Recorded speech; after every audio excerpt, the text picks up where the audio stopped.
परमात्मा को पाने तथा उसका वास्तविक लाभ प्राप्त करने के लिए पवित्र बाइबल में प्रमाण है कि प्रभु ने मनुष्य को अपना ही स्वरूप बनाया। 6 दिन में सृष्टि रचकर 7वें दिन विश्राम किया। कुरान शरीफ में प्रमाण है कि हजरत मोहम्मद को खुदा स्वयं कह रहे हैं कि मैंने तुम्हें उस परमात्मा की महिमा बताने के लिए भेजा है। वो परमात्मा कबीर है जिसने 6 दिन में सृष्टि रची तथा 7वें दिन तख्त पर जा विराजा। उसकी खबर किसी बाखबर से पूछकर तो देखो। कृपया अवश्य सुनिए जगत गुरु तत्वदर्शी संत रामपाल जी महाराज के अमृत वचन।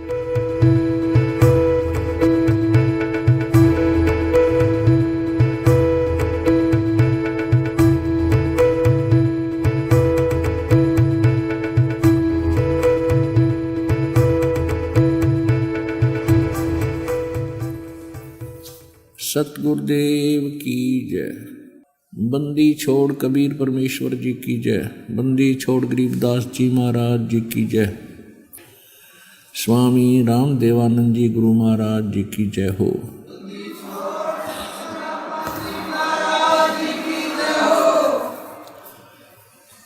सर्वसंगत से प्रार्थना है। सत्संग प्रारंभ हो रहा है। कृपया सत्संग स्थल पर शांतिपूर्वक विराजमान होकर के श्रद्धा से सत्संग सुने।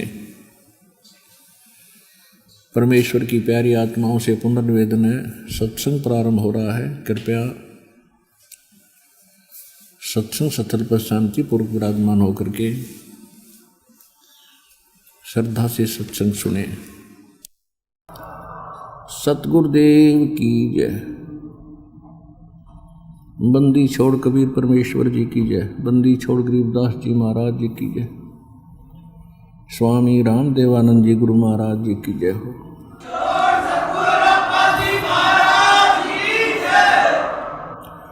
गरीब नमो नमो सतपुरुष को नमस्कार गुरु की नहीं।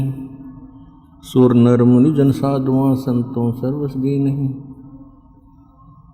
सतगुरु साहेब संत सब डंडो तुम प्रणाम। आगे पीछे मत हुए तिनको जा कुर्बान। नराकार निर्विषम काल जाल वैभंजनम निर्लेपम निज निर्गुणम अकल अनुवेशुंडरम। सोहम सुरति समाप्तम सकल समाना निर्तल। उज्ज्वल हिरंबर हरदमम बेपरवा अथाह वार पार निमज्जतम। ग्रीव जो सुमर सिद्ध होई गणनायक गलता ना करो अनुग्रह सोई पारस पद परवाना। आदि गणेश मनाऊं गणनायक देवन देवा।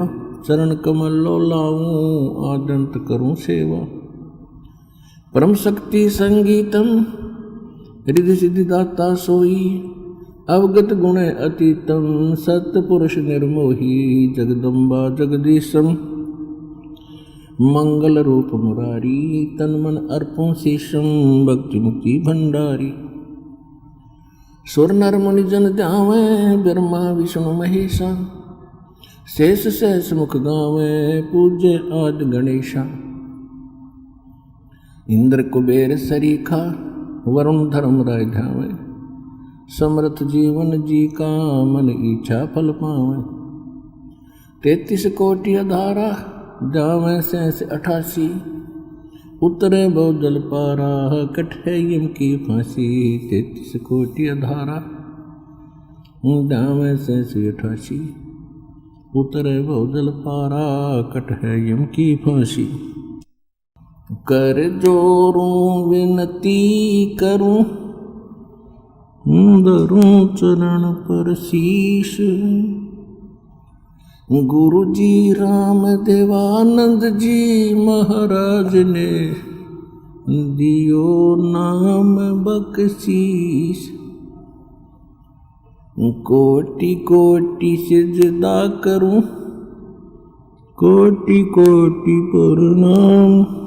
चरण कमल में राखियो में बांधी जाम गुलाम।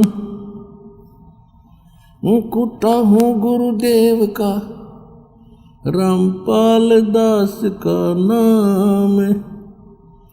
गले प्रेम की जेवड़ी जाखे तो वहाँ जाऊं मैं, तो करो तो बावड़ो, दूर दूर करो तो जाऊं, जो राखो तो ही रहूं, जो देवो सो खाऊं।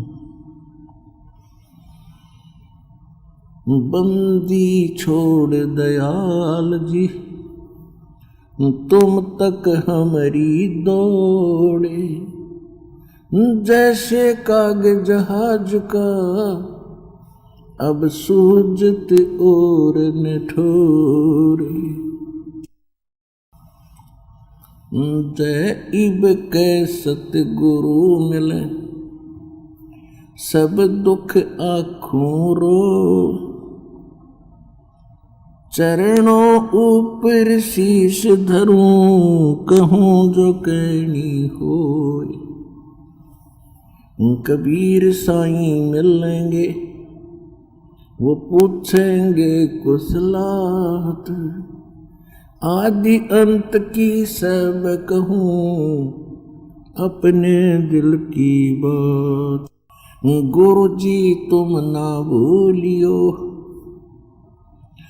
चाहे लाख लोग मिल जाएं, हमसे तुमको बहुत है, तुम जैसे हमको नहीं।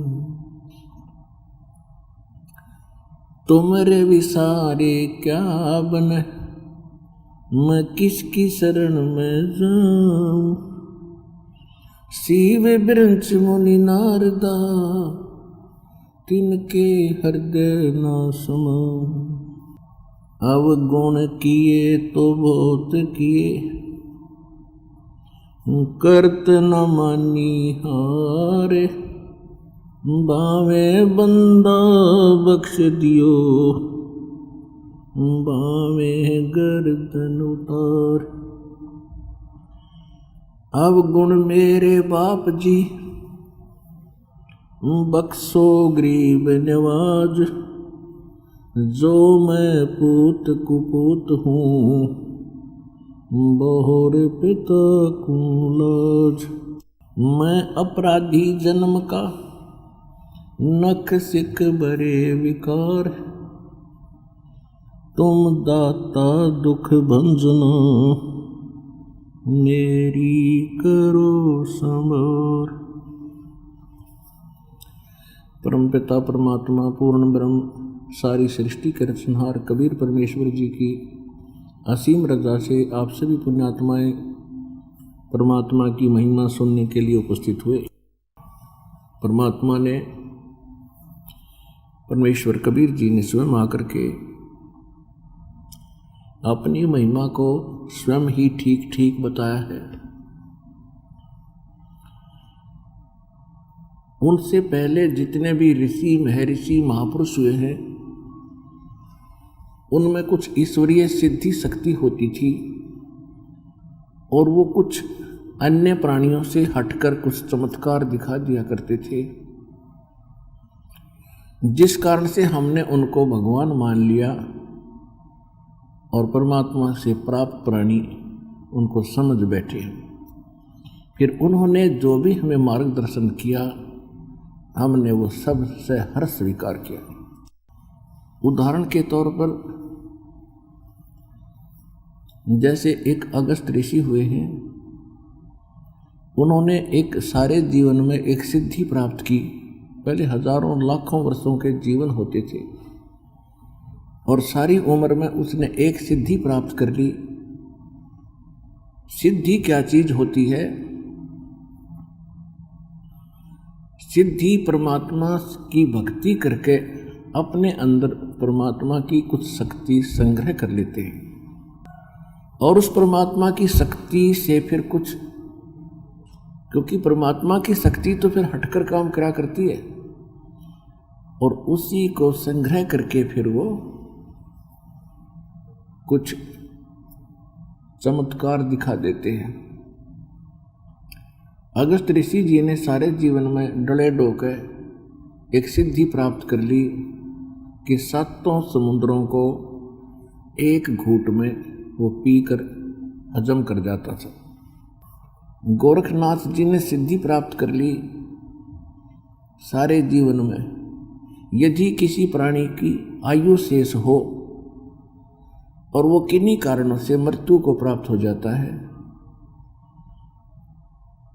तो उसको वो जीवित कर देता था।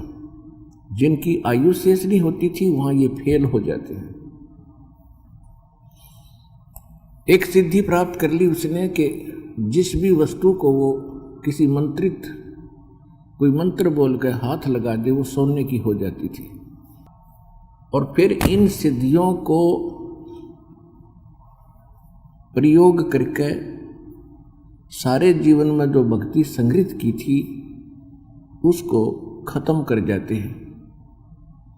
और फिर ये लास्ट में जीव के जीव और 84 लाख योनियों में गधे कुत्ते की योनि प्राप्त करते हैं, शरीर प्राप्त करते हैं।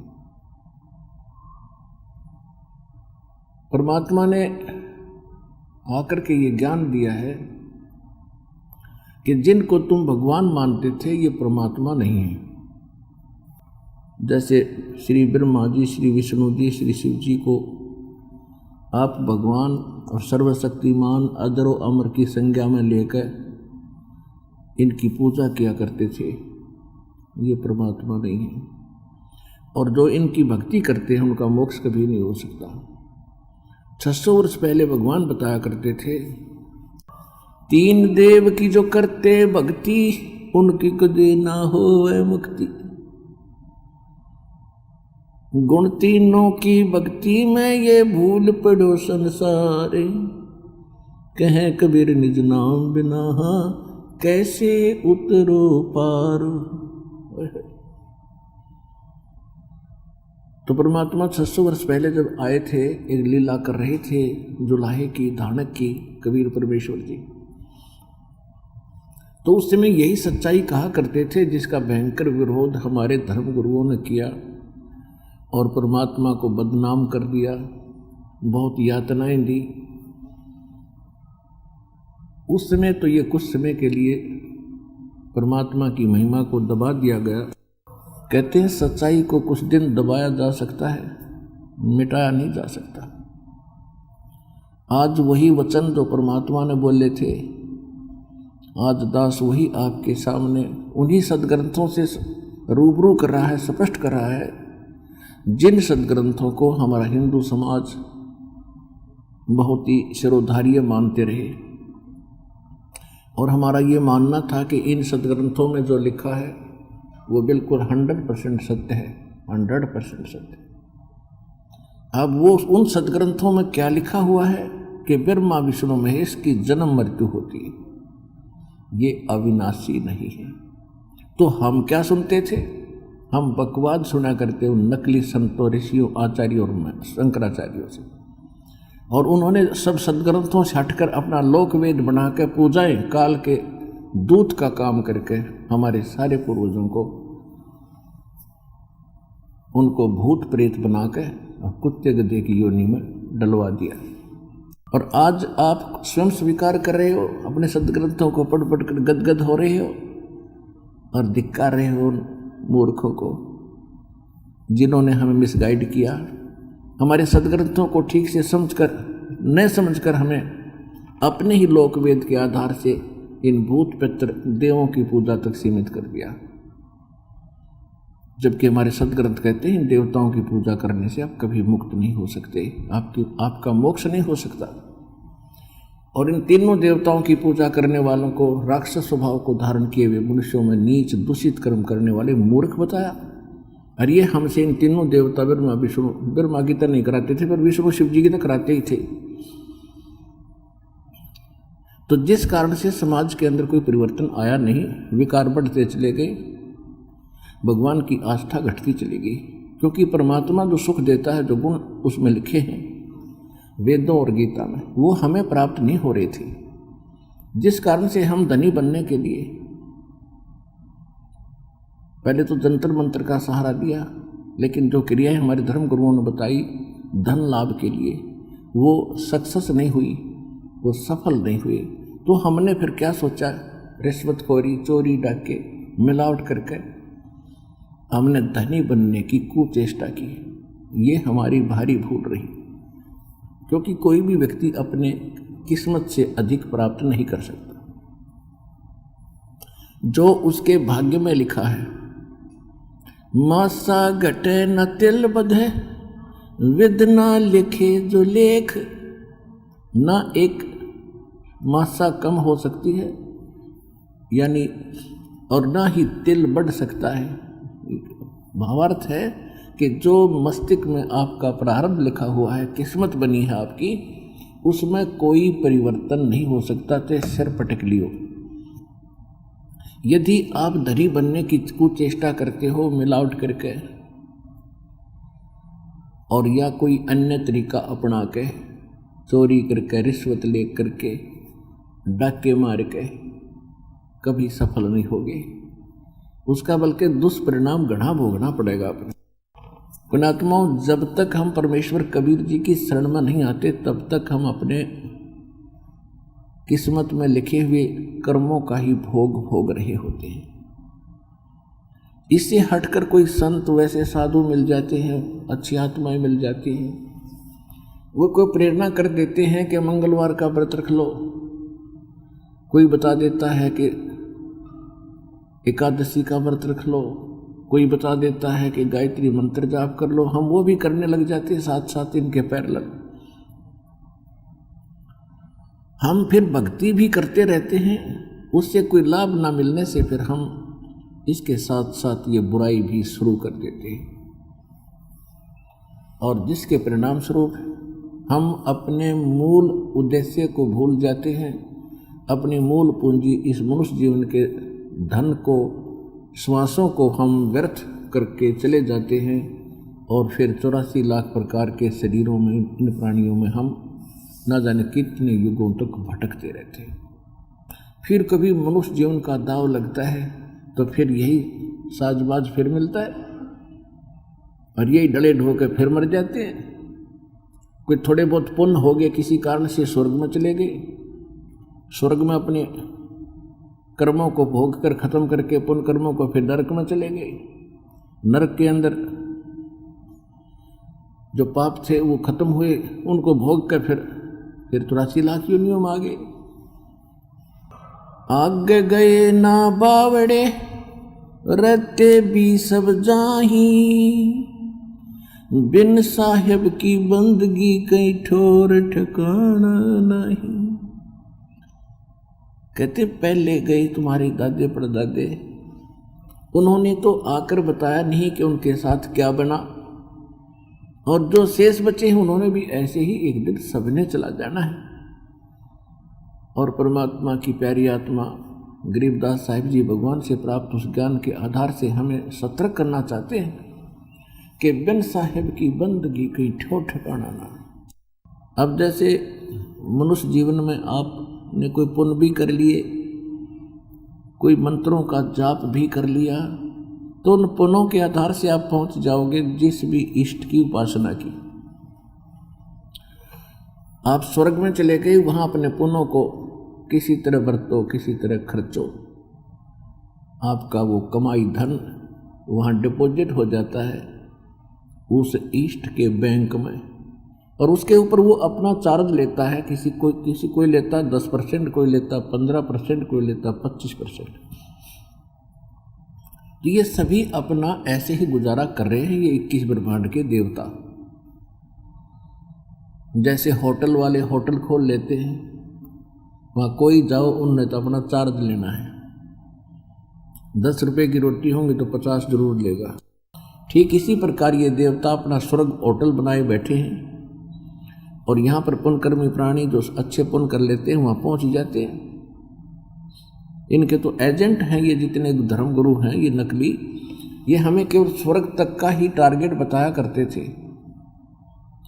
हम यहाँ धर्म करते हैं, स्वर्ग में उन्हें खा खर्च के फिर पाप नरक में भोगते हैं। क्योंकि हमारे जब तक हम कबीर परमेश्वर की शरण में नहीं आते, हमको दोनों ही कर्म भोगने पड़ते हैं, पुण्य भी और पाप भी। और एक परमात्मा ने रहम किया हमारे ऊपर, इस काल को श्राप दे दिया कि 1,00,000 मानव शरीरधारी प्राणी नियत खाया करेगा। यदि ये श्राप इसको नहीं लगता, ये कभी भी मनुष्य जीवन नहीं देता आपको। ऐसे एक और बना देता, 84 लाख प्रकार के ये जीव बना रखे, एक और बना के छोड़ देता, खाते रहते धक्के। तो परमात्मा ने किसको कंपल्सरी कर दिया इसके लिए कि फिर इसकी मजबूरी बन गई एक मानव शरीर आपको देने की। तो ये कैसे देता है? जैसे 2 प्रकार से मानव शरीर प्राप्त होते हैं। एक प्रकार से तो जैसे टर्न वाइज परमात्मा का विधान बना रखा भगवान ने, तो इसकी मजबूरी बन गई। इसने फिर अपना एक कानून बना दिया कि आपके कुछ पुण्य ऐसे शेष रख लेता है ये, जिससे आपका कभी नंबर आवेगा 84 लाख प्रकार के प्राणियों के शरीरों में भटक कर दुख उठा के फिर आपका कभी मनुष्य जीवन का नंबर आवेगा, तो इतने पुण्य आपके शेष रख लेता है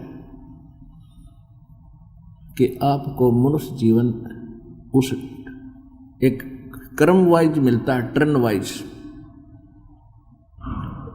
जो पशु पक्षियों की योनियों को शरीरों को भोग कर वहाँ भटक कर कष्ट उठा के प्राप्त होता है। और दूसरा ऐसे प्राप्त होता है जैसे परमात्मा आए थे 600 वर्ष पहले और उन्होंने आपको भक्ति से चार्ज कर दिया। 64 लाख भगत बने थे परमेश्वर कबीर उस धानक के जुलाहे के उस समय, और शूद्र जाति इतनी अछूत माने जाते थे, उनके निकट ये सवर्ण जाति के जाया बीजी करती थी और कहते मरता क्या नहीं करता। जिनके इतने कष्ट टूट रहे थे, कहर टूट रहे थे, भगवान के पास जाते थे, एक दूसरे से सुनकर और जाते स्वस्थ हो जाते थे। और जिनको जो स्वस्थ हो गए, जिनको राहत मिल गई, तो उनके से उसने कोई भगवान दूसरा दिखा ही नहीं। और फिर भगवान कहा करते बेटा भक्ति करना, ये मंत्र जाप करना, नहीं तो ये कष्ट फिर आ जाएंगे तुम्हारे को।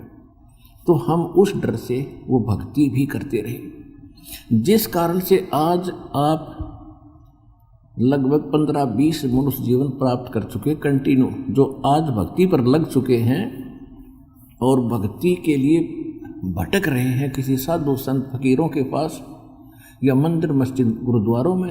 ये वो पुण्य आत्माएं हैं 64 लाख वर्षों से, जो परमात्मा के साथ जब उस समय रहे थे और उनको चार्ज कर गए थे, तो उनको मनुष्य जीवन मिलता आ रहा है।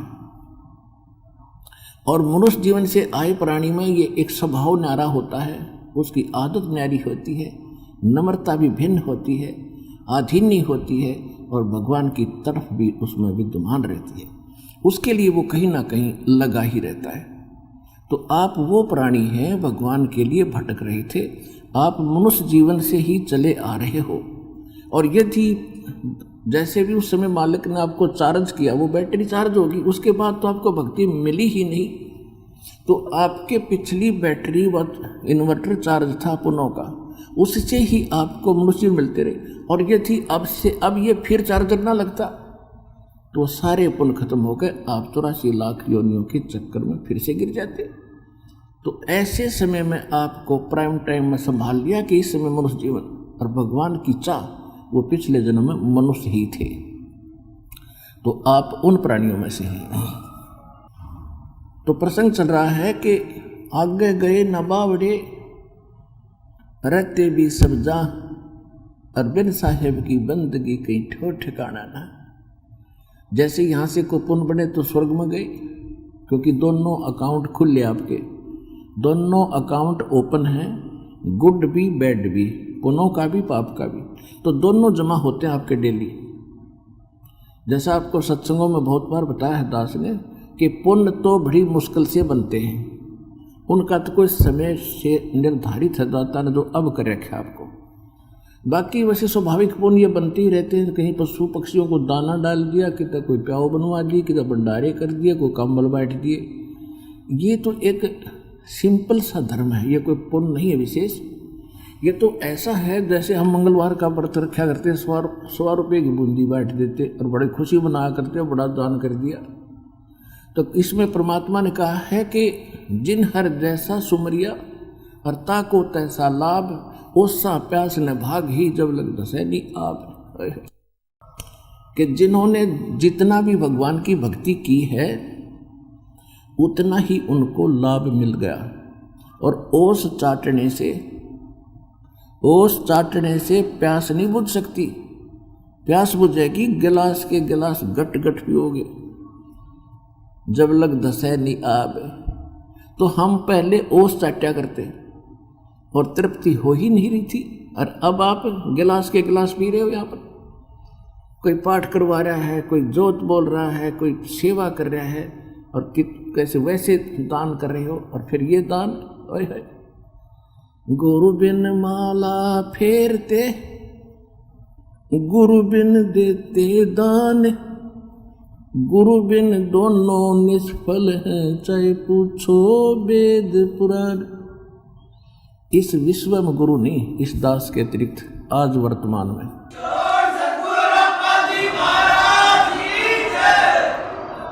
और गीता जी में लिखा कि कुपात्र को दिया हुआ दान कभी सफल नहीं हो सकता। कुपात्र को, जो गुरु नहीं है उनको गुरु मानकर आप दान करते हो, वो तो भाड़ में गया उनका पैसा, उसका कोई प्रतिफल आपको नहीं मिलेगा। और यहाँ आप 1 रुपया दान करोगे, 1000 का बेनिफिट आपको होगा। तो इस प्रकार कहते हैं कि ओसा प्यास न भाग ही, और जब तक दसैनी आब, यानी ये डट के भक्ति और दान धर्म नहीं करोगे तब तक आपकी तृप्ति नहीं हो सकती। ओस चाटने से प्यास नहीं बुझ सकती। इसी प्रकार जो साधनाएं आप छोटे मोटे धर्म करते रहे, उनके आधार से फिर स्वर्ग में चले गए। अब स्वर्ग, यहाँ पुण्य थोड़े होते हैं, पाप गड़े। पाप तो अपने आप हो जाते हैं। करोड़ कहते पृथ्वी ऊपर पग जो धारे, और करोड़ जीव एक दिन में मारे। ये तो आप पर मरण लग रहे। और जब तक परम संत से उपदेश नहीं होगा तो उनमें बचाव नहीं हो सकता, क्योंकि डुप्लीकेट लाइसेंस किसी ने बनवा रखा है, ड्राइविंग लाइसेंस, तो वो भी काम नहीं करे। जैसे आपको बहुत बार बताया है कि आपके दोनों अकाउंट इसलिए खुले हैं क्योंकि आपने उपदेश नहीं ले रखा। आप दीक्षित नहीं है, परम संत से, अधिकारी से आपकी दीक्षा नहीं है। जिस जैसे एक ड्राइविंग लाइसेंस होता है, चालक प्रमाण पत्र ड्राइवर का, और जिसके पास वो मान्यता प्राप्त है, यानी अधिकारी से बना हुआ लाइसेंस है, और वो सड़क पर जा रहा है गाड़ी लेकर, उससे कोई दुर्घटना हो जाती है तो वो 100% बरी होता है। 90%, 10% कुछ कारण देखा जाता है, जांच अधिकारी देखता है, अभी कोई ब्रेक फेल हो गया या किसी और कारण से दुर्घटना हुई है, तो 10% चांस होते हैं उसको, वो भी कोई छोटी मोटी दंड दिया जाता है।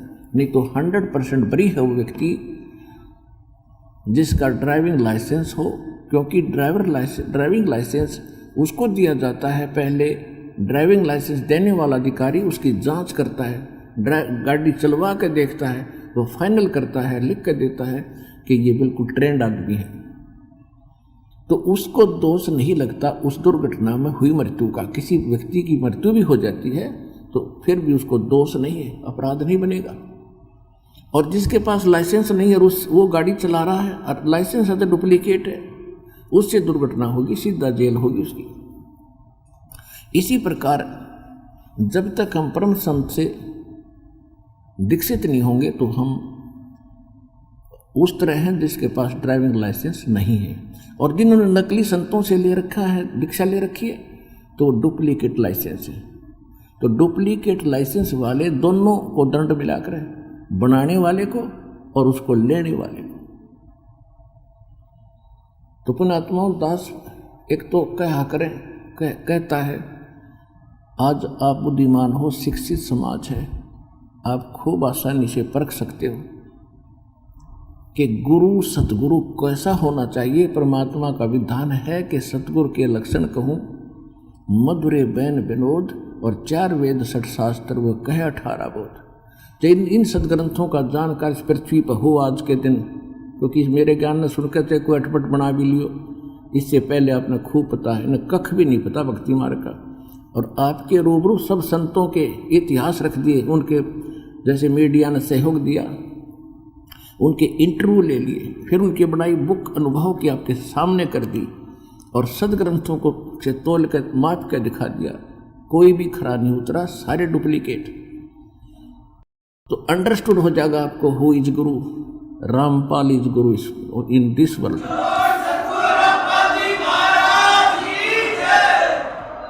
तो आपके अब बनेंगे वो कर्म, एक दान करोगे 1000 का फल मिलेगा आपको, 1 रुपये का। और फिर जब आपको यहाँ बुलाया जाता है, उसके लिए बताया परमात्मा की वाणी है, संत मिलन को चालियो भाई तज माया अभिमान, जो जो कदम आगे रखे ओहे यज्ञ समान। ओहे एक यज्ञ किया करते थे ये राजा लोग, उसमें 100 मन 100 मन घी, देसी घी लगाया जाता था। और 100 मन देसी घी लगेगा, जहाँ पर कितनी तो उस पर सब्जी पूरी और हलवा खीर बनेगी, और कुछ उसमें से हवन में लगाया जाता था। तो कितना खर्च उसके साथ और होगा जहाँ 100 मन घी लगे। तो ये एक यज्ञ होती थी जिसमें 100 मन देसी घी प्रयोग करके और अनुष्ठान किए जाता। तो आपको वो पुण्य कोटक यज्ञ समान, आप वहाँ जहाँ से भी चले हो यहाँ तक इस सच्चे दरबार में दास के सत्संग सुनने के लिए, जहाँ से आपके यहाँ तक कितने कदम बनते हैं, चाहे आप रेल में हो चाहे किसी चीज़ में, लेकिन वो कदम काउंट होते हैं। कहते हैं संत मिलन को चालियो तज माया अभिमान, यानी इस भाव से आने वाले का, विनम्र भाव से, एक सच्ची श्रद्धा से अपने पद पोस्ट और धन के अभिमान को घर पर रखा हुआ है, जब संत मिलन को चाले। और यहाँ ऐसे आवे जैसे बालक होते हैं, स्टूडेंट विद्यार्थी जाते हैं विद्यालय में, जहाँ भी उनको बैठने को कह दिया जाता वही पंक्ति बनाकर तुरंत बैठ जाते हैं। अध्यापक खुरकाते धमकाते भी हैं, ज्ञान भी सुनाते हैं, पढ़ाते भी हैं, तो उनको कोई ऑब्जेक्शन नहीं होता, किसी प्रकार का भी उनको कोई क्रोध नहीं, कोई अभिमान नहीं होता। तो ऐसे भाव से आने वाले भक्तों को वो लाभ प्राप्त होता है। तो कहते हैं संत मिलन को चालियो तज माया अभिमान, और जो जो कदम आगे रखे, यानी प्रस्थान करते हो जितने कदम पग यहाँ तक बनेंगे आपके, एक यज्ञ समान। ओए होए। और फिर ये भी अंदाज़ा लगा लियो कि आपको दास ने जो विधि बता रखी है अकॉर्डिंग टू द शास्त्र है। श्रीमद् भगवद गीता अध्याय नंबर 16 के श्लोक 23 और 24 में कहा है कि अर्जुन जो शास्त्र विधि को त्याग कर मनमाना आचरण करते हैं, उनको न तो कोई सुख होता है, न उनको कोई सिद्धि प्राप्त होती है, और न ही उनकी परम गति होती है। तो फिर क्या फायदा। और इसलिए अर्जुन तेरे लिए कर्तव्य और अकर्तव्य की व्यवस्था में, यानी कौन से धार्मिक कर्म करने चाहिए, कौन से ना करने चाहिए, वो सदग्रंथ ही प्रमाण है। किसी के लोक वेद से अपना भक्ति मार्ग पर ना लगना। तो दास ने आपके समक्ष सभी पवित्र धर्मों के पवित्र सदग्रंथ रूबरू कर दिए कि हमारे सदग्रंथ क्या बताते हैं। और ये दास उनके अनुकूल साधना दे रहा है कब से, सन 1994 से। और दास ने पहले तो घर घर जाके सत्संग किए, पर क्योंकि हमारे पास वो मूल धन था, वो मूल ज्ञान था मुझ दास के पास, जो अभी तक छुपा के भगवान ने रखा था कि धर्मदास मेरी लाख दुहाई, ये मूल ज्ञान कहीं बाहर ना जाए। वो मूल ज्ञान और मूल मंत्र ये मुझ दास को परमात्मा ने 1988 में प्रदान कर दिए थे। 1994 में दास को इनके आगे दान करने का आदेश दे दिया था, यानी गुरुपद दे दिया था मेरे पूज्य गुरुदेव ने। तो 1994 से दास यही मंत्र इसी सतिथि से 3 समय में दिए जाते हैं मंत्र। पहला मंत्र, फिर जो पहले मंत्र की कुछ कमाई बन जाती है उसके बाद सतनाम, ये सेकंड मंत्र। और जब सेकंड मंत्र की खूब कमाई हो जाएगी, आप में दृढ़ता आ जाएगी, आप डगमग ना रहोगे, मालिक पर आश्रित हो जाओगे, उस समय आपको वो अनमोल खजाना सार शब्द आदि नाम, सार नाम वो फिर दिया जाता है। ये दास पहले से ही ऐसे दे रहा था। दास ने कबीर सागर भी नहीं देखा था, देख सचकर मान लियो, क्योंकि दास का एक भी वचन आप ये सोच लियो इसमें कोई असत्यता नहीं मिलेगी आपको, क्योंकि हमने दास को परमात्मा ने मूल ज्ञान दिया जो कबीर सागर में भी कुछ वो अंश नहीं है, और उसकी पूर्ति गरीबदास जी की वाणी में है। इन दोनों से भी हट कर दो और मूल ज्ञान है वो दास को प्राप्त हुआ, तो उसके आधार से परमात्मा के आदेश अनुसार दास वही आपको दीक्षा दे रहा था। फिर परमात्मा फिर घर घर जाते थे, इतनी सत्संग और पाठ हो गए कि हम घर घर नहीं जा सके, एक एक दिन में 6-6 जगह पाठ प्रकाश करना पड़ गया। फिर हमने बच्चों ने भक्तों ने भक्तों को परमात्मा ने प्रेरणा की, एक आश्रम बना लिया करौथा गांव में, जिला रोहतक के। तो वहाँ हम फिर सब सामूहिक पाठ एक जगह करने लगे सबके जैसे अब चल रहे।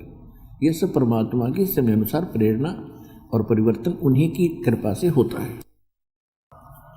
तो दास के मन में एक प्रेरणा आई कि हे परमात्मा, आपका ज्ञान सत्य, आपका नाम सत्य, आपकी भक्ति सत्य, लेकिन आपके सत्य को आपके अन्य बच्चों तक पहुंचाने के लिए जितने प्रमाण हमारे पास अब उपलब्ध हैं ये पर्याप्त नहीं है।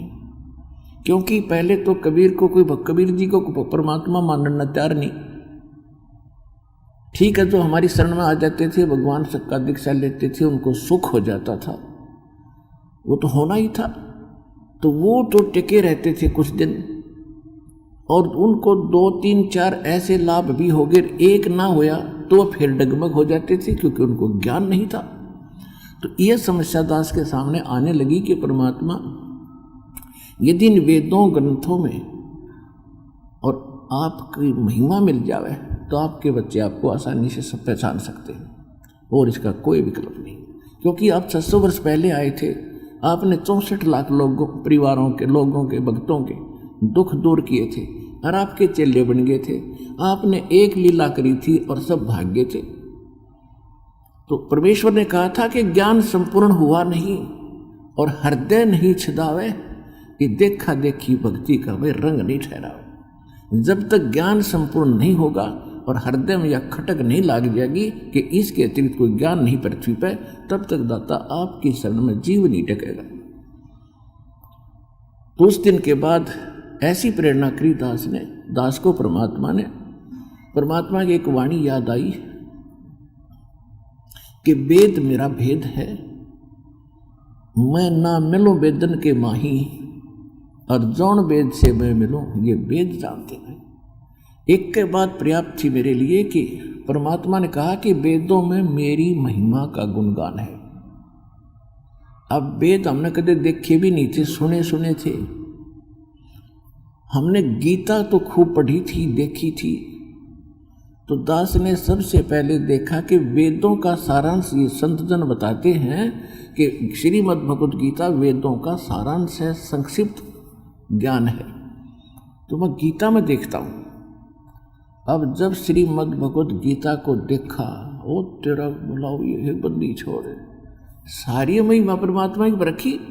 गीता ज्ञान दाता कहता है मेरे से कोई अन्य और परमात्मा है जो समर्थ है, सर्वशक्तिमान है, उसकी शरण में जाने से तुम्हें परम शांति होगी। तो मेरे धरती पर कहीं कहीं कदम टेके, कलम उठाई, गीता को नए सिरे से फिर अनुवाद किया, तो आज आपके पास गहरी नजर गीता के रूप में विद्यमान है। और बड़ा आश्चर्य हो रहा था दास को कि अनुत्तम माने इन नकली अनुवादकर्ताओं ने श्रेष्ठ कर रखा। अनुत्तम का अर्थ रख तेरा गजब हो, बैड का अर्थ और कोई गुड लिखे, और फिर भी बुद्धि में नहीं आवा किसी के, क्योंकि हम तो विद्यार्थी थे, श्रद्धालु थे। और हमने उनको धर्मगुरु मान रखा था, जिन अनुवाद कर रखा था, तो हमारी बुद्धि उस पर काम नहीं करे थी कि इसमें कुछ विवेक करें कि अनुत्तम को अति उत्तम कैसे लिख दिया। वर्जमाने जाना होता है, इन्होंने आना कर रखा था 18वें अध्याय के 66वें श्लोक में, और 7वें अध्याय के 18वें श्लोक में अनुत्तम शब्द को अति उत्तम कर रखा है। और जब गीता जी का अनुवाद कर दिया, फिर दास के मन में आया कि इन वेदों को भी लाएं, कहीं से मिले, तो वेद लाए।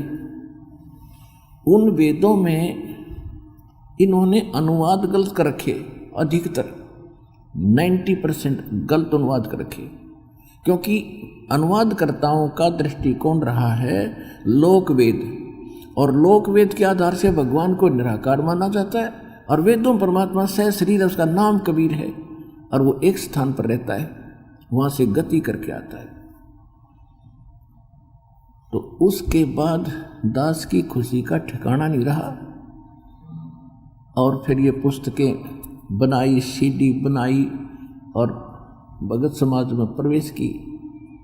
तो जो भी सुना था वो चक्कर काटता हुआ था, हो तेरा गजब भैया, ऐसा ज्ञान हमारे सदग्रंथों में, हे भगवान, जैसे सपना सा टूट गया हो, ऐसा हमारी स्थिति होगी। और आज आप देख लो कितना उम्र उम्र का परमात्मा के बच्चे इस सत्य ज्ञान को समझकर आ रहे हैं।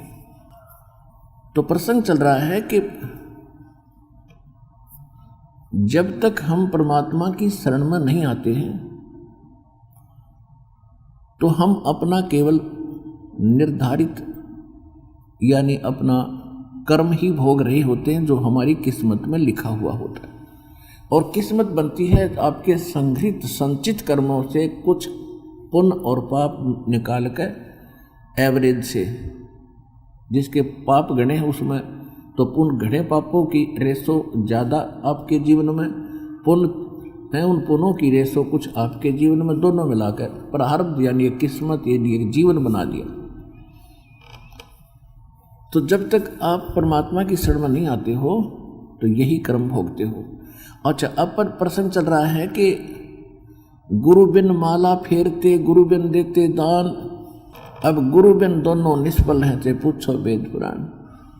पहले परमात्मा स्वयं आए थे, हमें खूब सुख दिया, आशीर्वाद से हमें तृप्त किया, क्योंकि उसको मालूम था कि ये टेक तो नहीं सकते, पर इन्हें इतना तृप्त कर दूं, इनको 10-20 मनुष्य जीवन तो मिल जाएंगे, कुत्ते गधे की सूर की योनियों में ना जाएंगे। और फिर संभाल लिए। अब जैसे ऐसे समय में आपका जन्म, ऐसी तरफ कोई कहीं जा रहा था, कोई नीलकंठ पर, कोई केदारनाथ पर मर गए बेचारे परमात्मा पाने के लिए, और कोई अमरनाथ की यात्रा पर जाते हैं, वहाँ भी मारे जाते हैं, और नहीं भी मरते हैं तो डले ठोकर वापस आ जाते हैं, क्योंकि ज्ञान के बिना। तो कहने का भाव ये है कि परमात्मा ने आपको उस समय इतना चार्ज कर दिया, तो आपको मनुष्य जीवन मिलते हुए आ रहे थे, फिर संभाल लिया एन समय पर। तो प्रसंग चल रहा था कि आप एक विचार कीजिएगा, आपसे कितने पुण्य और विधिवत कराए जा रहे हैं, अकॉर्डिंग टू द सदग्रंथ करा रहे हैं, और उसके बाद भी आपका उभारा धीरे धीरे बिल्कुल बहुत स्लोली हो रहा है, आपका उत्थान हो रहा है। ये तो दास को मालूम है आप में कितनी परमात्मा की कृपा हो रही है आपके घरों में। लेकिन आप कितने भूखे हैं, आत्मा कितनी प्यासी है, कितनी निर्धन होगी है भक्ति धन से, कि आप यहाँ आ रहे हो मरो मड़ के, और श्रद्धा के बिना तो यहाँ आया नहीं जाए इतनी दूर से, कोई 1000 किलोमीटर से, कोई 1500 किलोमीटर से, कोई 100 से, कोई 500 से। और क्योंकि एक तो ज्ञान ऐसा गजब का आत्मा ने अपने आप खींच लेता है, कोई विकल्प नहीं छोड़ता कि धरती पर कितोर भगवान है या कोई और ज्ञान है। तो एक तो यूँ कारण बन गया, आपको डगमगे हो ही नहीं सकते, और हम डगमग नहीं होंगे इस सुपथ पर चलते रहे तो अपने घर भी पहुंच जाएंगे। हमें भ्रमित करने वाले रास्ते में मिलते रहे, वो हमें डगमग कर देते, नहीं ऐसे नहीं इधर जाओ, वो उस दिशा को छुड़वा देते थे जो सही दिशा थी, और हम दूसरी दिशा पकड़ के यही धक्के खाते रहे। तो कहने का भाव ये है कि आपको यहाँ जब बुलाते हैं, आपको कितना पुण्य मिला। यहाँ पर शास्त्र अनुसार साधना कराई जाती है। और जब तक हम इस परमात्मा कबीर जी की भक्ति नहीं करेंगे, साहिब की भक्ति नहीं करेंगे, तो कहीं हमारा ठौर ठिकाना नहीं। कैसे? जैसे आप पुण्यों के आधार से स्वर्ग गए और स्वर्ग के पुण्य आपके खत्म हुए तो वहाँ से धक्का दे दिया जाता, जैसे यहाँ मृत्यु होती है आपकी कोई नहीं पूछता कब मरोगे, आपका समय पूरा हुआ और तुरंत वहीं से ऑफ कर दी जाएगी बटन। जैसे ये मोबाइल वाले करते हैं, जिसने पैसे ना भर रखे, पैसे खत्म हो गए, वहीं से ऑफ कर देंगे, आपकी कोई ना पूछे, फिर वो खाली खोखा पड़ा रहेगा फिर मोबाइल। तो इसी प्रकार भगवान वहाँ से आपका रेंज चलती है। जब आपके वो समय समाप्त हो जाएगा, आपके पैसे खत्म हो जाएंगे, तो वहीं से ऑफ कर देंगे, फिर से मिट्टी न ठाएँ फिर यो कितना। तो कहने का भाव ये है कि पुण्य स्वर्ग में खाए, वहाँ से धक्का मारा चलो नरक में, नरक के समय पूरा किया, फिर चलो पृथ्वी पर गधा बनो, गधे का समय पूरा हुआ फिर कुत्ता बनो, कुत्ते का समय पूरा हुआ चलो सुअर बनो, और फिर ऐसे सब कुछ भोग भाग कर फिर आ गया फिर मनुष्य बनो। क्योंकि एक परमात्मा ने दया कर रखी है कि एक मनुष्य जीवन तो मिले ही मिलेगा, और उसमें फिर हम यही डले फिर ढोएंगे क्योंकि ज्ञान नहीं हमारे पास। तो ये चलो मिटेगी। बिन साहिब की बंदगी कई ठोड़ ठिकाना ना। बिन साहिब की बंदगी, साहिब कौन? भगवान, राम, अल्लाह, खुदा। वो कौन है वो राम? अनंत कोट ब्रह्मांड का एक रति नहीं भारे, सतगुरु पुरुष कबीर हैं ये कुल के सिरजनहार। हम सुल्तानी नानक तारे दादू को उपदेश दिया, जात जुलाहा भेद न पाया वो काशी मोह कबीर हुआ। वो है वो परमात्मा, वो साहिब। गरीबदास जी उस साहिब की बंदगी के लिए प्रेरित कर रहे, उस अकाल मूर्त शब्द स्वरूपी राम, उस कबीर भगवान की तरफ ये संकेत है कि बिन साहिब की बंदगी की ठोर ठिकाना ना। अब प्रसंग आता है कि आप कितने भूखे और कितने निर्धन हो गए भक्ति धन के, और आपको अब गिलास के गिलास पिलाए जा रहे हैं इस भक्ति के, और फिर भी आप तृप्त नहीं हो पा रहे हो, क्योंकि आपको प्यास इतनी हो चुकी है। 600 वर्ष पहले वो 64 लाख भगत ही तृप्त हुए थे, बाकी अन्य जो हैं ये अपने पूर्व जन्म के संस्कारी हैं, और दुर्भाग्य उन पुरानियों का जो अन्य नकली संतों के पास आज भी फंसे बैठे। तो उनके अंदर से वो पहले वो निकल कर आएंगे जो 64 लाख परमात्मा के 600 वर्ष पहले शेष हुए थे। उसके बाद फिर अन्य भक्तों पर फिर कलम चढ़ाई जाएगी, कलम, क्योंकि वो तो काल के खेमे में है, फिर नए सिरे तक कलम लाई जाएगी और उनका भी उद्धार होगा। जो यहाँ बरवाला आश्रम आकर दीक्षा ले लेंगे वो भी पार होंगे। अब जैसे आपसे यहाँ पर आपसे कितनी अच्छी साधनाएं और भक्ति कराई जाती है। आपको प्रथम मंत्र दिया जाता है, और प्रथम मंत्र प्राप्त करके भी यदि किसी की मृत्यु हो जाती है, उसको तुरंत ही मनुष्य जीवन मिलेगा, चाहे उसने एक मंत्र का जाप किया हो, चाहे दास उपदेश देता है और केवल उसमें बोला हो साथ साथ, और तो भी मृत्यु हो जाए। वैसे तो होएगी नहीं। बाकी मैं एक आपको ये बताना चाहता हूँ कि ऐसा भी यदि हो जाता है किसी के साथ, तो समझ लो वो जुड़ गया भगवान से, उसके अंदर भक्ति बीज उग गया, वो बू गया, और वो फिर चलेगा तो अगला जन्म तुरंत मनुष्य का मिल जाएगा। 10 महीने में फिर आ लेगा सुथरा कमीज पहन कर, बढ़िया चोला पहन कर, लड़का या लड़की, स्त्री या पुरुष।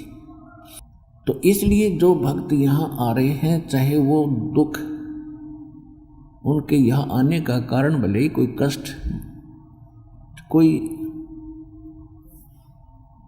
कष्ट है, संकट है, या कोई अन्य कारण है, कोई रोग है, तो उनके लिए वो रोग वरदान सिद्ध होगा। अब आम समाज को वो ज्ञान तो है ही नहीं जो भक्ति वाला है, क्योंकि हमारे पास तो PhD हो चुकी है हमारी, और दास जो विधान बताता है वो परमात्मा का है, परमात्मा ने बताया है, इसमें अंतर नहीं होगा। ये अलग बात है कि आपका कद समझ में आवेगी जो ये दास बता रहा है सही है, क्योंकि जो शिष्य हो जाते हैं वो शिष्य बच्चे होते हैं वचन के, जिसको नाद के शिष्य यानी बच्चे, पुत्र पुत्री, जो भी इस दास से उपदेश ले चुका है। तो जिन्होंने इस दास से दीक्षा ले ली वो इस दास के वचन के पुत्र पुत्री होगी। और उनकी आयु कैसी है? अब यहाँ पर कोई तो 10 वर्ष से दीक्षा लिए हुए है, कोई 15 वर्ष से, कोई 20 वर्ष से, क्योंकि सन 1994 से दास ये दीक्षा देने लगा था, जिसको लगभग 19 वर्ष हो चुके हैं, 20 मार्च शुरू हो गया। जो पुराने भक्त हैं, जो यानी 20 वर्ष के, 18 के, 15 के, 10 वर्ष से दीक्षित हैं, तो वो तो फाइनल हो चुके हैं। वो तो दास जो बोलता है सारी सत्य है, वो सारा सत्य स्वीकार करते हैं, उनको तो नो डाउट रहा, खत्म होगी उनकी शंकाएं। अब रही बात के कोई 2 वर्ष से दीक्षित है, कोई 4 वर्ष से, कोई 6 महीने से, कोई महीने 20 दिन का, किसी ने आज ही जन्म लिया है। यानी जिस दिन आपको ये सत्य मंत्र मिलते हैं, पूरे गुरु से दीक्षा मिलती है, उस दिन आपके ये मानव जीवन का जन्म माना जाता है। तो उस आधार से कोई 10 वर्ष का है, कोई 20 वर्ष का है, कोई 6 महीने का है, कोई 2 साल वर्ष का बच्चा है। तो छोटे बच्चों को जो दास बता रहा है, यानी कम समय से हमारे से जुड़े हुए हैं, वो छोटी उम्र के बच्चे हैं, तो उनको जो दास ये कथा बता रहा है, ये विधान बता रहा है, बेशक उनको ये बात अभी समझ में नहीं आ रही, लेकिन उनके हृदय में इतना अवश्य है कि गुरु जी जो कह रहे हैं ये गलत नहीं हो सकता। जैसे एक छोटा सा बच्चा होता है और वो पेन उठाकर खड़ा हो जाता है, पूछता कहता है पापा ये क्या है? तो पिताजी कहता है बेटा पेन है। वो फिर पूछता है ये क्या है? कि पेन है।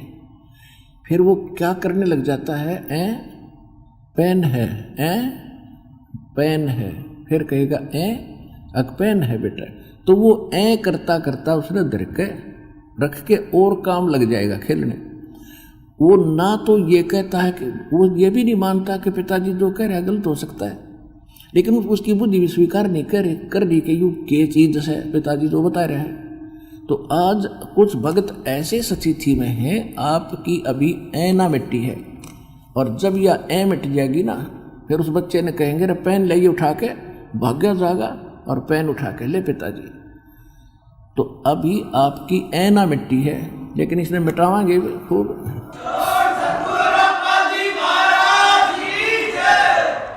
तो देखो पुण्यात्माओं, ये सतलोक आश्रम बरवाला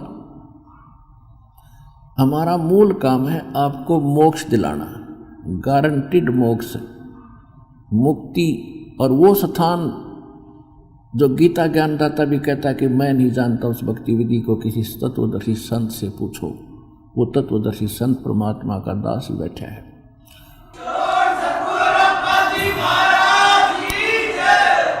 कौन सा? श्रीमद् भगवद गीता अध्याय नंबर 18 के श्लोक नंबर 62 में कहा कि अर्जुन तो सर्व भाव से उस परमेश्वर की शरण में जा, यानी मेरी भक्ति भी छोड़ छाड़ दे, सर्व भाव से उस परमेश्वर की शरण में जा जो गीता ज्ञानदाता से अन्य है, और उसकी कृपा से तू परम शांति को और सनातन परम धाम को प्राप्त होगा। गीता अध्याय नंबर 15 के श्लोक नंबर 4 में कहा कि अर्जुन जब तत्वदर्शी संत की प्राप्ति हो जाए, फिर उस तत्व ज्ञान रूपी शस्त्र के द्वारा सज्ञान न काट के उसके पश्चात परमेश्वर के उस परम पद की खोज करनी चाहिए, जहां जाने के बाद साधक फिर लौटकर कभी संसार में नहीं आते। और जिस परमेश्वर ने सब ब्रह्मांडों की रचना की है और केवल उसी की भक्ति कर और उसी की शरण में रहे, तो वो कौन है? वो आपको बता दिया। अंत कोट ब्रह्मांड का एक रत्ती निभार सतगुरु पुरुष कबीर है, सब के सृजनहार। और कौन वो कबीर? हम सुल्तानी नानक तारे दादू को उपदेश दिया, हरजात दुल्हा भेद निभाया, काशी माए कबीर वो धानक, वो दुल्हा, वो है वो सारी सृष्टि रचनार। अब वो स्थान मिलेगा आपको इस सतलोक आश्रम पर वाला में। तो हमारा जो मूल उद्देश्य है, या कोई आओ चाहे मत आओ, हमारा उद्देश्य है आपको काल के जाल से छुटवा के फॉर एवर सुखी करना, सदा के लिए सुखी करना। और आप आते हो यहाँ केवल कोई रोग है, हे भगवान रोग दूर हो जाए, किसी को कोई अन्य टेंशन है, कोई अधूरा काम रह रहा है, किसी की बेटी नहीं का विवाह नहीं हो रहा है, किसी का काम नहीं चल रहा है, आप तो केवल ये मांगने आते हो। और ये तो हम आपको रूंगे में देंगे, रूंगे में, यानी फ्री ऑफ कॉस्ट।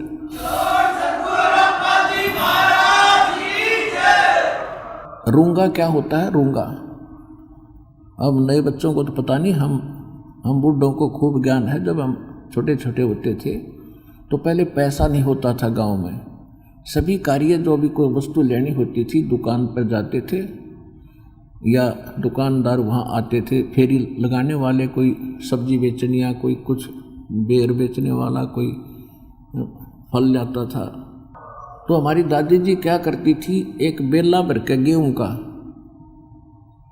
और सामने आकर बैठ जाता था वो कोई सामान बेचने, या जैसे कोई फल ले रहा है या कोई सब्जी ले रहा है, आलू या टिंडे, तो वो पूछा करती, भाई कैसे देगा टिंडे? तो क्या करता था, गेहूं के 2 बार, यानी गेहूं आपके एक बेला गेहूं है, तो तराजू में डाल दिया, और दूसरे पलड़े में टिंडे भर दिए, बराबर के तोल के टिंडे डाल दिए 2 बार। फिर मेरी दादी जी क्या करती, भाई रूंगा और दे, रूंगा यानी सौदा तो लिया जो होना था, रूंगा वो 2 टिंडे ठाकर और दे देता, लेता ही ना, भाई एक और दे दे, ले एक और ले ले। तो वो रूंगा कहा करते थे, यानी फ्री ऑफ कॉस्ट, सौदे तिनारा। तो जो आपको ये कष्ट है, चाहे कैंसर का पाप हो, जब सच्ची नीति लागोगे ये दुख दूर होंगे।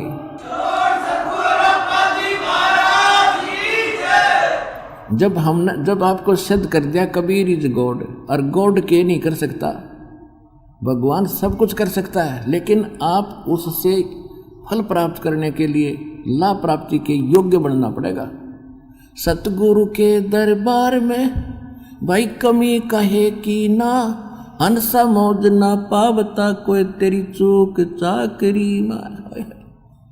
अब ये भी देखते हैं, आप सुनते इंटरव्यू, आशीर्वाद से ठीक हो गए, घर पे ही प्रार्थना की थी, नाम भी ना लिया, वहीं से मालिक पहुंच गए और वहीं से सुख देने शुरू कर दिए। और जो कोई कह रहे हैं मैं 4 बार आ लिया जी, कुछ राहत नहीं मिल रही, तो बताओ उसने क्या जवाब दूंगा, भाई हो जाएगा, लगा रहे। इसके भी 2 कारण होते हैं। जैसे एक तो दीर्घ रोगी हो, डॉक्टर के पास जाता है, डॉक्टर उसको एडमिट भी करता है और लगभग 6 महीने का ट्रीटमेंट करना पड़ता है, तो वो स्वस्थ होता है, लेकिन हो जाएगा कि वो ट्रीटमेंट सही है, और एक इंजेक्शन और 2 टेबलेट में ठीक हो गया। ये वो नौका जी मैं क्यों ना ठीक हो यार, वो तो एक कबराया स्वस्थ हो गया। तो ऐसे आपकी किस्मत के अंदर जो घने भयंकर पाप हैं, पहले परमात्मा उनने काटेगा, जो आपके जीवन नाशक होंगे। और फिर धीरे धीरे आपने ट्रीटमेंट लगे रहो, ट्रीटमेंट सही है तो किसी को 2 महीने पीछे हो जाएगा, किसी को 6 महीने के बाद होगा गारंटीड, जब विश्वास से लगे रहे।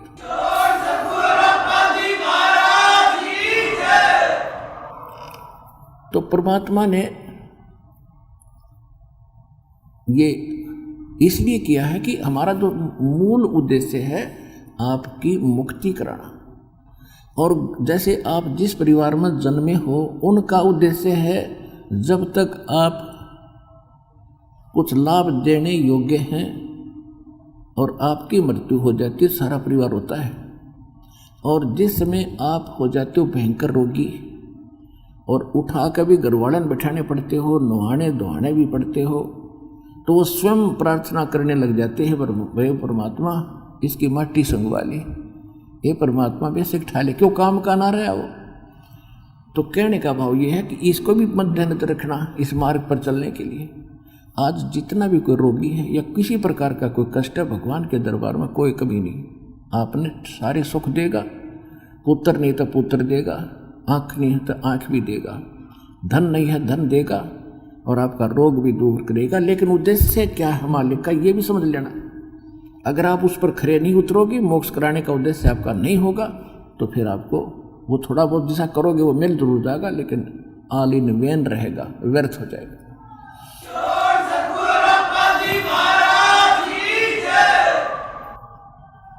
अपनात्माओं, दास तो उस परमात्मा का एक कुत्ता है और आपके लिए भौंक रहा है।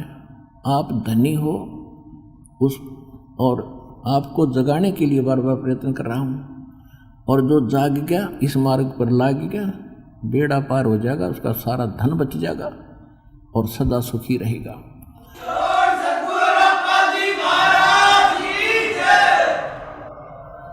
अब जो प्रसंग चल रहा है कि जैसे यहाँ दुखी आते हैं, बिल्कुल दुखी आते हैं, उनको देखा भी नहीं जाता, इतना कैर टूट रहा है। वो क्यों टूट गया? अगर वो आज देखो 600 वर्ष पहले परमात्मा ने धर्मदास जी से बताया था कि मेरी और इस काल की प्रथम सतयुग में वार्ता हुई थी, और इसने मेरे से वचनबद्ध करके ये कहा था कि 3 युगों में जीव ना ले जाना दाता वापस, और चौथे युग में आप कितने ले जाना। और इसने ये भी कहा था कि जो मेरा ज्ञान माने मेरा हो, आप क्या ज्ञान आधार से ले जाना, बाई फोर्स ना ले जाना, बलपूर्वक ना ले जाना। तो परमात्मा को पता था बलपूर्वक ले जाने का फायदा क्या, ये पहले वही ना गड्ढा करते, रह गया उल्टे धक्के आ मेरे यहाँ पर। तो ज्ञान से अपना बनाना, परमात्मा बोले तो ठीक से भाई। तो अब क्या है, अब ये इतना गजब का ज्ञान भगवान ने दे दिया। अब जो भी इस पुस्तक को पढ़ता है या टीवी देखता है, वो हक्का बक्का रह जाता, ठग्या सा, कि हे भगवान यू ज्ञान है। और प्रमाण है तो सामने, एक तो दंत कथा सुनावे, किसी के नहीं समझ में आवे, और दास तो एक शब्द कहता है 4 प्रमाण सामने धर देता, ठाक है, ले भाई गाटर से टेक दे है प्रमाण के, हल्लन न जगह नहीं किता है। तो फिर वो इतने गदगद हो जाते हैं, क्योंकि काल की बेड़ी घनी है हमारे, कोई लोक लाज की, कोई धर्म की, कोई बहन चाहती है तो मर्यादा घर के नहीं आने दे, कोई बूढ़े का प्रेरणा बड़ी है तो बच्चे नहीं जाने दे, कोई बालक का प्रेरणा होती है माँ बाप बाधा कर देंगे। तो वो मन में भी वहाँ मालिक को स्वीकार कर लेता है कि हे परमात्मा ये तो क्लियर हो गया, आपके अतिरिक्त कोई परमात्मा नहीं धरती पे। और उसी दिन से इतना भी मान लेता है ना, उसी दिन मालिक पहुंच जाता है, उसका रुखाड़ा बन जाता है खड़ा होकर, और उसके रास्ते खोलने शुरू कर देता है।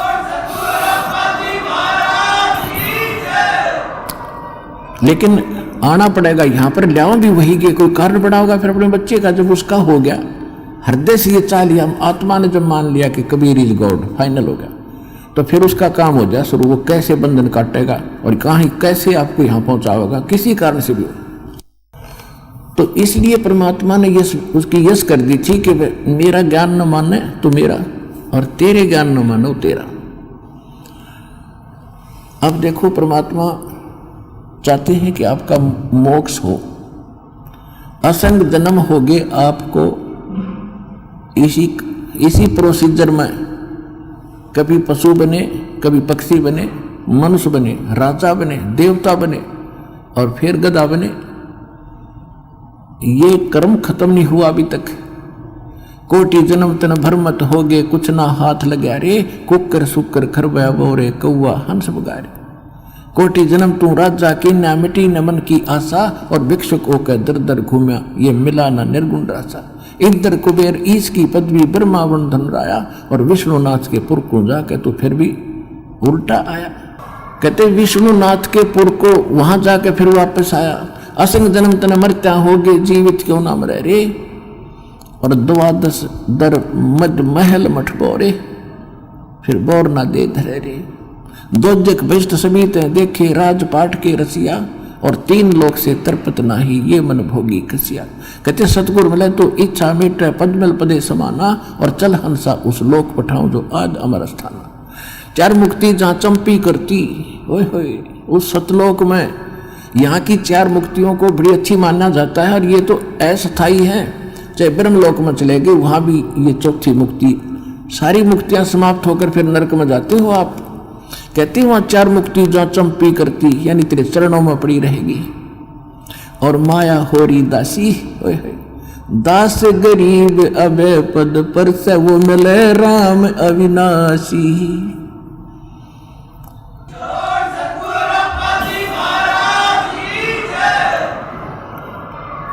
तो यहां आने वाले भक्त को, ठीक है, कोई दुख में आता हो तो प्रथम बार आया, उसको पता ही नहीं बेचारे को, तो रोग कटाने आया है।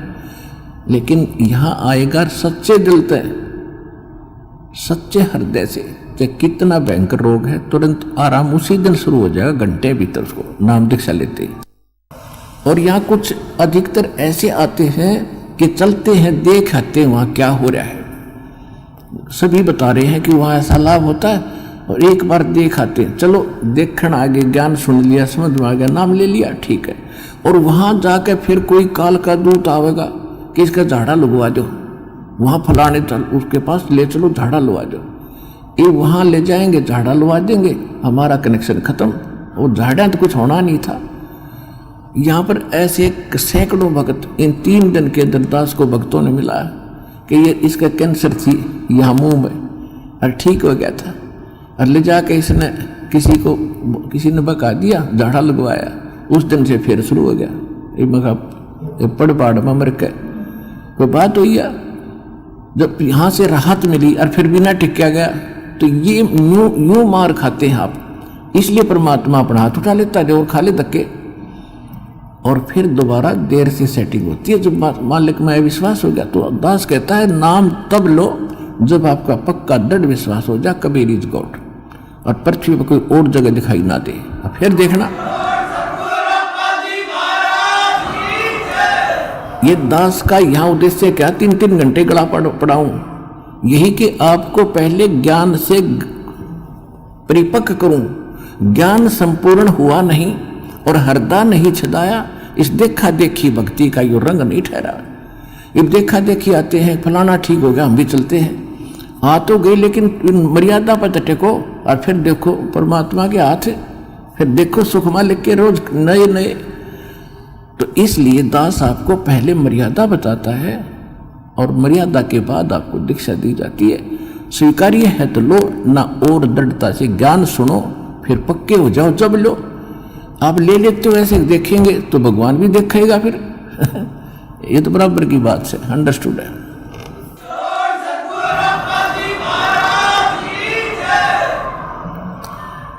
अब जैसे आपसे दास अर्ज कर रहा है कि जिन्होंने आकर नाम ले लिया, यदि पक्के होकर लग गए, चाहे कोई 1000 नो कह दे, चलो वहां मत्था टेक ले, बस छोड़ दे, तो बोला मत, मैं मरूं चाहे जीऊं, अब मालिक के शरण मरूंगा, तो यहां तक मरण में भी लाभ होगा, वहां मरण में भी लाभ कोई नहीं।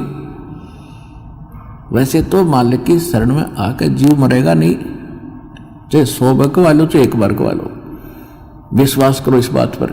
मरे हानि उसको होगी जो मर्यादा नहीं। यहां आए प्राणी को हानि उसको होगी जो परमात्मा की मर्यादा को भंग कर देगा। परमेश्वर का वचन है, जब लग हंसा हमारी आना, काल लगे ना तेरा बाना। कहते हैं काल, जब तक ये हंस मेरी आत्मा मेरी मर्यादा में रहेगी, मेरी आन कान में रहेगी, तब तक तेरा कोई अटैक नहीं हो सकता। और जब हम मर्यादा ही को छोड़कर बाहर चले जाएंगे, तो फिर भाई काल है सारा। जैसे वर्षा हो रही है, बाहर ओले गिर रहे हैं, और आप यहाँ शेड में बैठे हो, कोई नो प्रॉब्लम, और शेड तो बाहर निकल जाए बालक तो सिर फोड़ देगा। वो ओले कूद पड़न लग रहे, ओले कट्टा लगेंगे जाते ही, तो यो कालते नरे ओले गिरे हैं, जहां भी आप जाओगे ओले पड़ दे पाओगे आपने। केवल एक बचाव का स्थान है, तो कबीर परमात्मा की शरण है, इसने छोड़ते हैं, फिर ओले ओले हैं, कितना जालियो।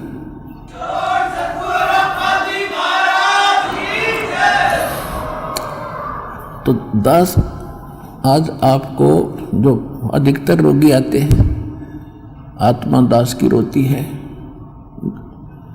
यहाँ तो रोने का समय नहीं मिलता, एकांत में जाकर मैं देखता हूँ परमात्मा आपके बच्चों का क्या हाल हो गया है।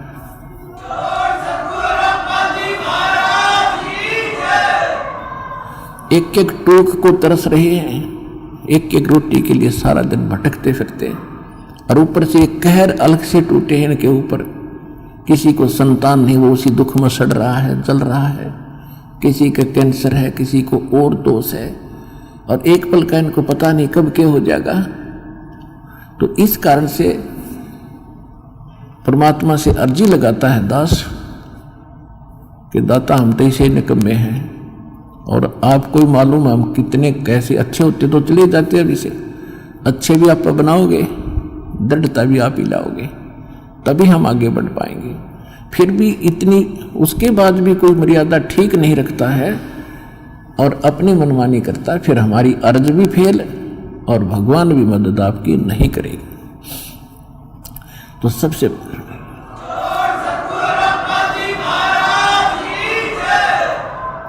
तो कहने का भाव ये है कि जैसे एक भक्त के मतलब अच्छी कितनी इस ज्ञान से कितना फर्क पड़ा।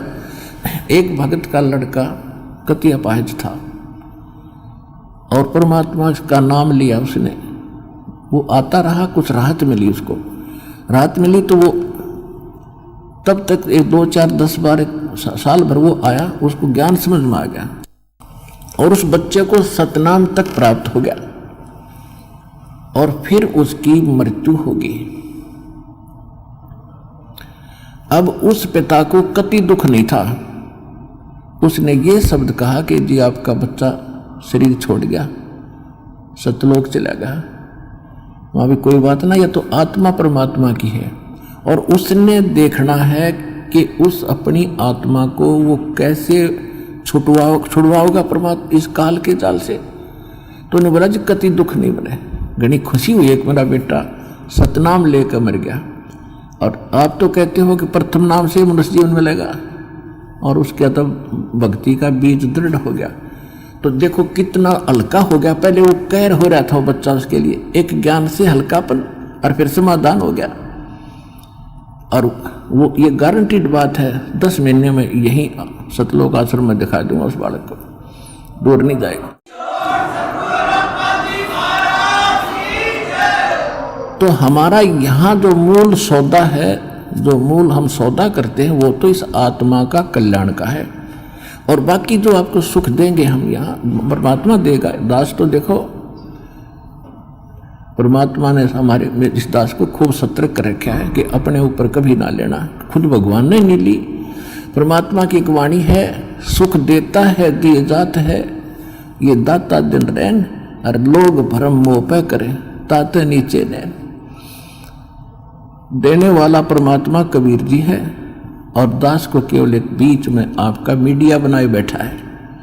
और आपको आप कहते हैं गुरु रामपाल ने ये सुख कर दिया, तो उसमें दास के नैन नीचे हो जाते हैं। परमात्मा कहते हैं कि देने वाला दे रहा है और लोग भरम मुझ पे कर रहे हैं ताते नीचे नैन। कहने का भाव ये है, देखो करेगा तो इस दास के माध्यम से। इस दास को ये समझ लो एक सिरिंज है इंजेक्शन लाने वाली, और यह ओके सिरिंज है, बढ़िया नीडल है, इसमें दवाई है भगवान, और लगेगी रामपाल के आशीर्वाद के माध्यम से यह दवाई भगवान वाली जाएगी ऐसे।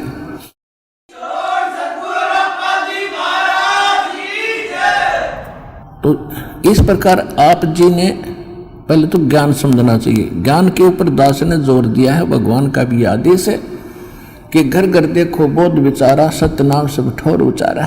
घर घर में ये ज्ञान की चर्चा चलेगी, शुरू होगी। जिस घर में आप जाओगे जाते भगवान के अतिरिक्त कोई चर्चा नहीं सारे दिन, ना तो इनमें कोई ताश बत खेला करता, कोई इधर उधर की गप्पे मारा करता, फलाने ने ऐसे कर दिया, दकड़े ने ऐसे कर दिया, ये गप्पे मारा करते घर बैठ के। आज हमें फर्स्ट टाइम है कोई, या तो सुबह का नित्यनेम, दोपहर की रामायणी, शाम की आरती, बीच में मंत्र, हमें इतना बड़ा सिलेबस दे दिया। हमने बकवाद करने का समय को नहीं, और समय मिलता है तो मालिक की चर्चा ही करते और कराते हैं।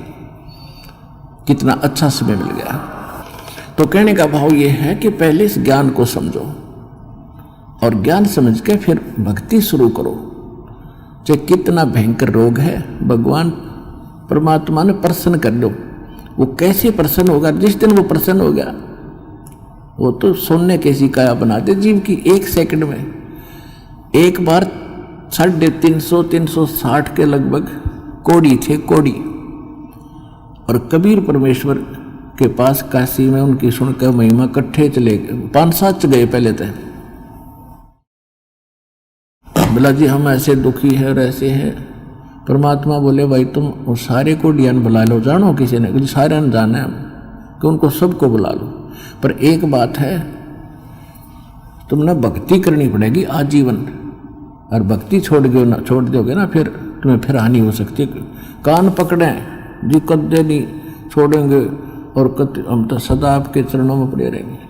360 कति कोडी चाम पड़ा था कट कट के, और परमात्मा ने आशीर्वाद मात्र से सारे 1 सेकंड में कति स्वस्थ कर दिए। कबीर भगवान ने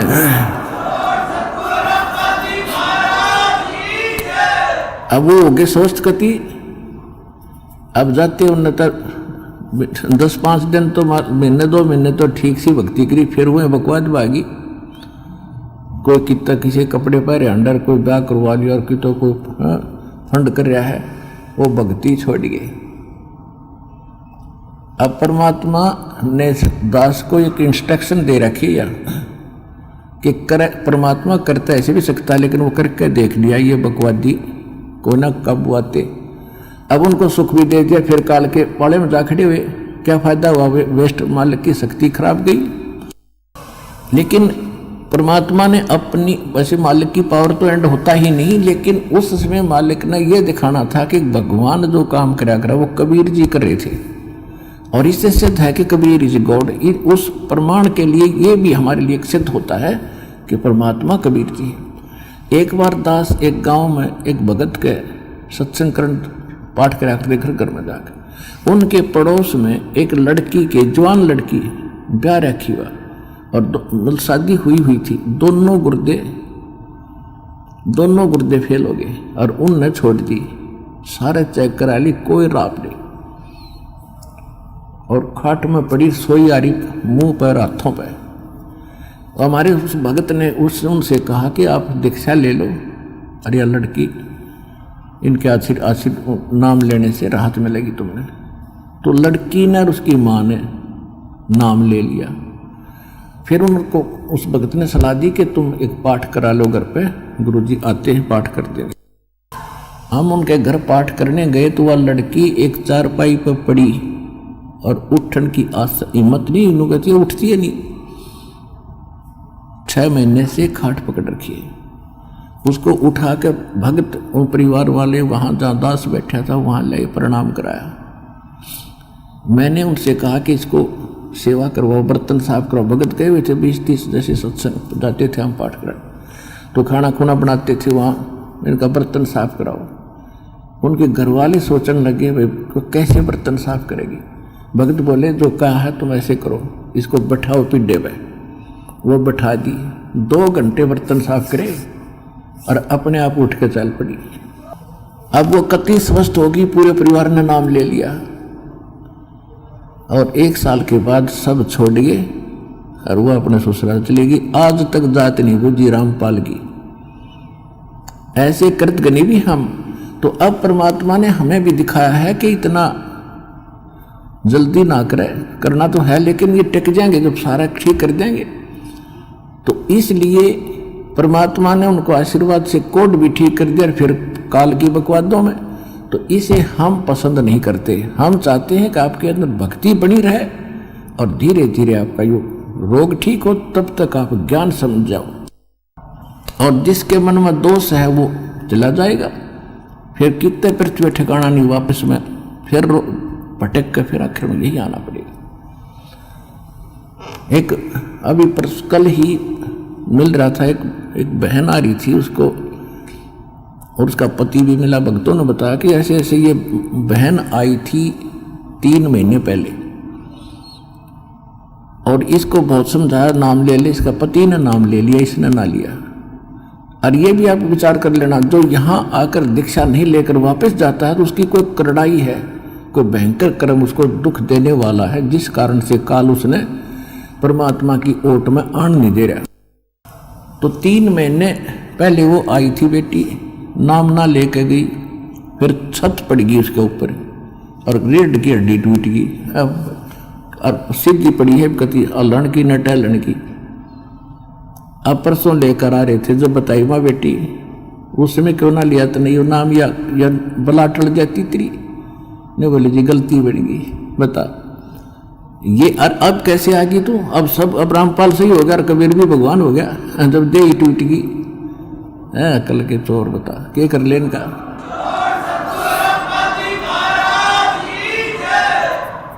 दुख में सुमरण सब करे, सुख में करे ना कोई।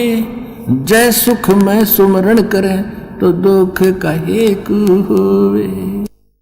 संत शरण में आने से आई टले बला, जय मस्तक में सूली हो वो कट्टे में टल जा।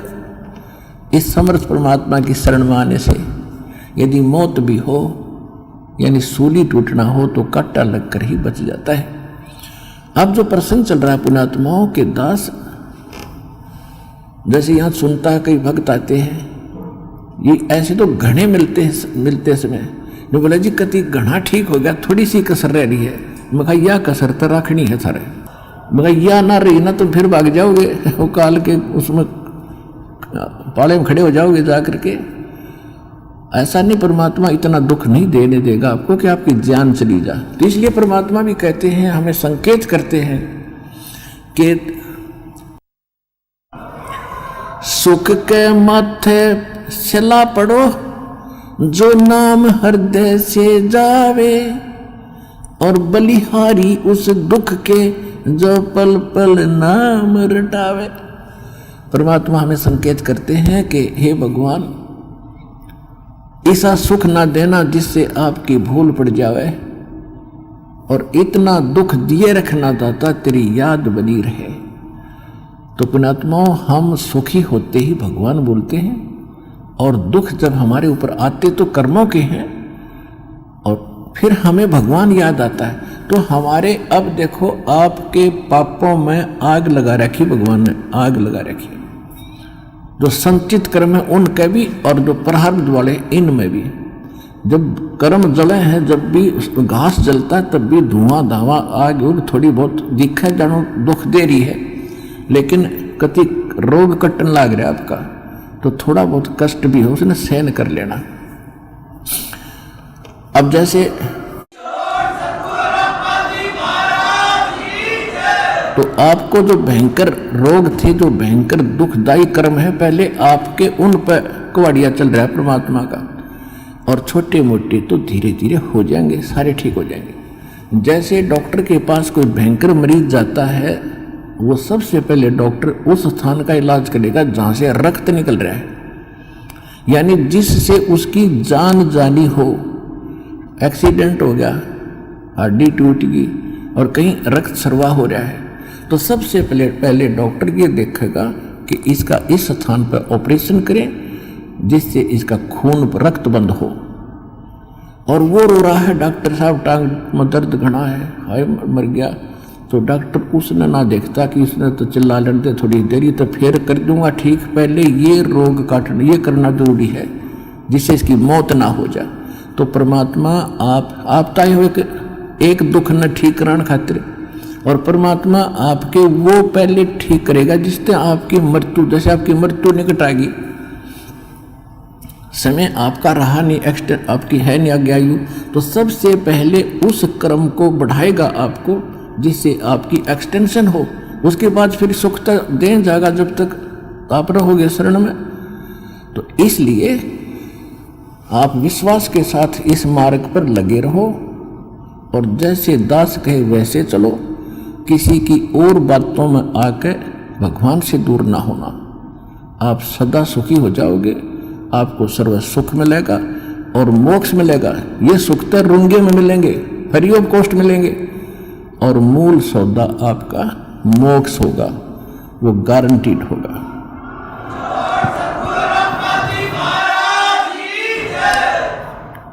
तो आज का सत्संग इतना ही। सत साई।